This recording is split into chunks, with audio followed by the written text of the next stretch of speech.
tayo. Blacklist naman, di umano, sa pagproseso ng online loan ang daing ng ating complainant. Para sa dagdag na detalye, nasa kabilang linya po si Miss Jennifer Opirio ng Yan. Palit, Pampanga. Major Miss Jennifer, magandang hapon. Magandang hapon po, sir. Magandang hapon po sa Yes, kanilang Ma'am lahat. Jennifer. Sino po ang inireklamo po ninyo at ano pong nangyari? Ang pangalan po ng company supposedly ay Cash to Finance Incorporated. Cash Go.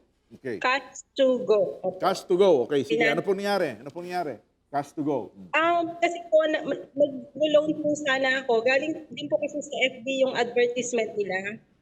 So, maglo-loan po sana ako for business. Okay. So, nag-loan ka po. Extension. Magkano pong loan po ninyo?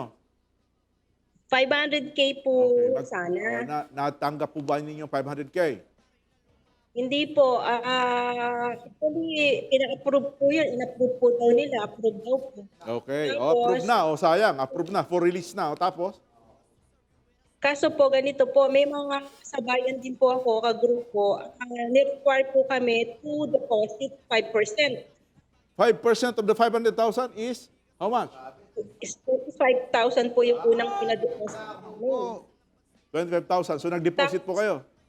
Para daw po ma-release sa wallet. May wallet po kasi silang No. assign. E-wallet. So, nag-deposit po kayo ng 5%. E-wallet po.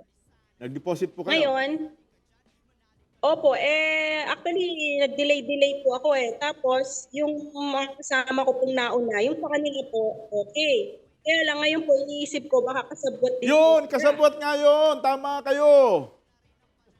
Yan po yung naisip ko pong yun. Oh, so, pero Tapos, nagbigay pa rin kayo? Ang nangyari po sa akin, di ganun nga po, i-release daw ba?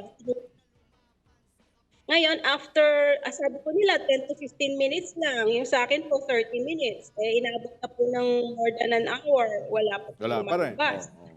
Follow up ko po, sabi po, i-endorse ako sa isa pang tao. So, yung loan manager daw po siya. Yung loan manager, sabi po niyang gano'n, hindi daw po pumasok yung pera kasi iba daw po yung bank account. So, chinek ko po yung bank account, pero actually po, nung bago ako nag-register, alam ko, tama po yung bank account number.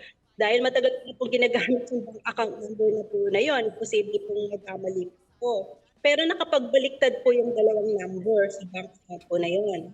So, in short, hindi daw po pumasok. Ngayon, nung in-endorse ko ako sa tao na yun, ang sabi ng tao na yun, dahil aayusin daw ng IT, mag-deposit daw po ako ng another 6K para daw po maayos. Nako, Daming ayan pera nga na. yan. Si ma'am, naglo-loan para sa negosyo, pero ang daming pera ni ma'am. More than 5% na po yun. Oo. Yung, 5% Kasi po, plus. gusto ko talaga lumabas talaga yung gusto ko talagang makapag-loan. Oh, dahil kailangan- syempre, negosyo eh, no? Oh, O magkano lahat, ma'am? Suma total, magkano po ang naipadala po ninyo? Bali, 39K po lahat Nako! po, sir. Okay, ano po yung account na pinagdalhan po ninyo? Bank account, GCash, e-wallet, what? Opo. Ano? Bank account po at saka Gcash. Oh, bank account. at Anong saka bangko? GCash. BPI po yung isa, Opo. tapos Gcash po yung isa. Yung pangalan sa GCash at yung bank account, pareho ba? Tugma po ba? Magkaiba po silang pangalan. Nagkaibang pangalan. Saan niyo po nalaman ito na nagpapaloan? Sa ano rin po ba? Online Sa application FB din? po, marami pong... Facebook din? Sir, opo, sir, FYI din po, madami pong lumalabas po mga ganyan. Cash loan, cash out in 1 minute, in 1 day. Oo. Ganun. May maraming Marami kasing naniniwala, ma'am. Maraming na madaling Totoo lang, mapaniwala. ma'am. Puro red flag yan. Pagka nasa FB nyo lang nakita, wag nyo nang paniwalaan. Yan yung mga tinatawag na too good to be true. Yun, tama yun. mga- If it is too good to be true, it is false. Oo. Imagine mo, 1 minute, 1 day approval. Oo. Laki ng loan. Nai-refer nyo na po ba Labo. ito sa concerned na office kung saan inireklamo? Ano po yung ginawa Kasi nyo po, rito? kasi po, sir, yung huling usapan po namin online through Telegram ay ano po, Saturday po yun, gabi. Kaya ang ginawa ko po, kita ko po itong isumbong mo action agad, doon ko po muna sinend yung complaint. Okay. I see. So ma'am, kunin po natin yung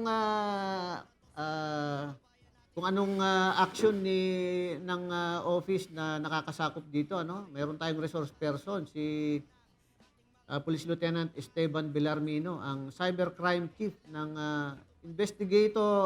cybercrime chief investigator ng Regional Cybercrime Unit ng Police Regional Office 3. Lieutenant Esteban, anong inform mo nga kami tungkol dito sa kasong ito? Good afternoon po, sir. Good afternoon po sa ating mga manonood. Ngayon po, napakinggan po natin ang problema ni Ma'am Jennifer. At siya po ay naging biktima ng isang online loan scam.